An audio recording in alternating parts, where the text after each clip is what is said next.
परिचय। माँ, हम अपने संगीत की कक्षा से वापस आ गए हैं। मुझे बहुत भूख लग रही है। मुझे भी। ठीक है बच्चों, ये सेब लो और अपने में बांट लो, तब तक मैं खाना बनाती हूँ। लेकिन माँ, हम इसे कैसे बांटेंगे? ये बहुत आसान है। सेब को चाकू से 2 बराबर भाग में काटो ताकि तुम दोनों को सेब का आधा हिस्सा मिल सके। बच्चों, आज आप अपने दैनिक जीवन में भिन्न के बारे में सीखेंगे। हमारे साथ आओ। आओ सीखें। भिन्न संख्याओं की अवधारणा का वर्णन करना, प्रत्येक भिन्न के अंश और हर को पहचानना, ये समझना कि किसी समुच्चय के पूर्ण या आंशिक भाग को प्रदर्शित करने के लिए भिन्न का प्रयोग कैसे करेंगे। दैनिक जीवन में भिन्न संख्याओं के उपयोग पर चर्चा करना। भिन्न संख्याएं क्या होती हैं? क्या आप गिन सकते हैं कि यहाँ कितने वृत्त हैं? 1, 2, 3, 4, 5। यदि वृत्त का सिर्फ आधा भाग हो तो हम इसे कैसे गिनेंगे? जी हाँ, हम भिन्न का प्रयोग करेंगे। भिन्न संख्याएं वे संख्याएं हैं जो एक पूर्ण का एक भाग निरूपित करती है। अंश और हर। यहाँ एक पूरा जन्मदिन का केक है। आइए इसे छोटे टुकड़ों में काटें। यदि हम केक को बीच से काटें तो हमें 2 बराबर भाग प्राप्त होंगे। हर भाग पूरे केक का एक आधा है। हम इसे भिन्न के रूप में लिख सकते हैं। ये संख्या जो हर कहलाती है, हमें बताती है कि एक पूर्ण में से कुल कितने भागों से मिलकर बना है। ऊपर की संख्या को अंश कहते हैं, जो भागों की संख्या बताता है। अतः ये केक का एक आधा है और ये केक का 2 आधा है। इसलिए 2 को 2 से भाग देने पर आएगा 1, जो कि एक पूरा केक है।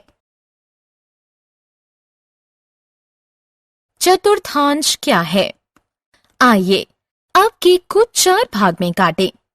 हर भाग केक के 1/4 भाग को निरूपित करता है। अतः भिन्न होगी 1/4। इसे चतुर्थांश भी कहते हैं। ये केक का 1/4 है, ये 2/4 है, ये 3/4 है और ये 4/4 है। 4 को 4 से भाग देंगे, भागफल 1 होगा। अतः 4/4 मिलकर एक पूरा केक बनाते हैं। आप केक को और अधिक भागों में बांट सकते हैं। भिन्न संख्याओं का मुद्रा में प्रयोग। 25 पैसे के इस सिक्के को देखें।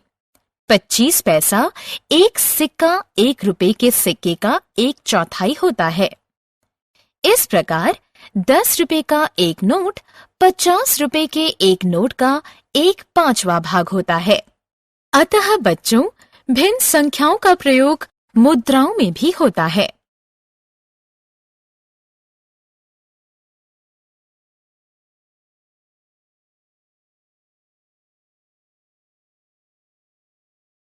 समूह में भिन्न संख्याएं।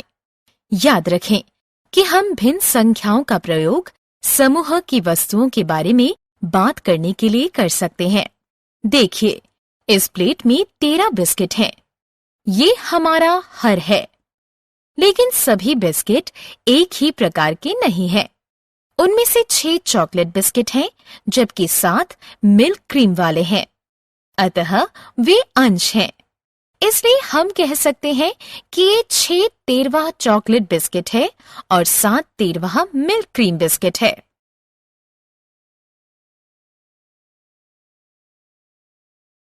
भिन्न संख्याओं का समय में प्रयोग। क्या हम समय को भिन्न में विभाजित कर सकते हैं? हाँ, इस घड़ी को देखो।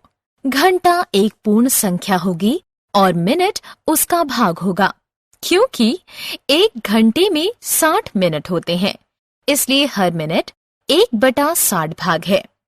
आप कह सकते हैं कि 20 मिनट 20/60 भाग के बराबर है और ये 1/3 के बराबर होगा। भिन्न संख्याओं के दूसरे प्रयोग। आप में से कितनों को संगीत पसंद है? बहुत अच्छे, हर किसी को संगीत पसंद है। संगीत में पूरा नोट, आधा नोट, 1/4 नोट होते हैं और वे सब एक दूसरे से जुड़े होते हैं। अतः 2 आधे नोट की लंबाई एक पूरी नोट जितनी होती है और 4 1/4 नोट एक पूरी नोट की लंबाई के बराबर होते हैं। क्या ये अद्भुत नहीं है? इसके अलावा आपकी माँ खाना बनाने में भी भिन्न संख्याओं का प्रयोग करती हैं। आप अपने लिए 1 कप चाय कैसे बनाएंगे? आपको आधा कप पानी की जरूरत होगी, है कि नहीं? अतः आपने देखा कि भिन्न संख्याएं हमारे दैनिक जीवन में हर जगह हैं और वे हमारे लिए बहुत उपयोगी हैं। हमने क्या चर्चा की? भिन्न संख्याएं वे संख्याएं हैं जो एक पूर्ण का एक भाग निरूपित करती है। अंश एक पूर्ण के अंशों की संख्या निरूपित करता है और हर पूर्ण के कुल भागों की संख्या को निरूपित करता है। 2 आधे और 4 1/4 एक पूर्ण के बराबर होते हैं। भिन्न संख्याओं का प्रयोग मुद्रा, संगीत, सिनेमा और पाक कला और अन्य जगह होता है।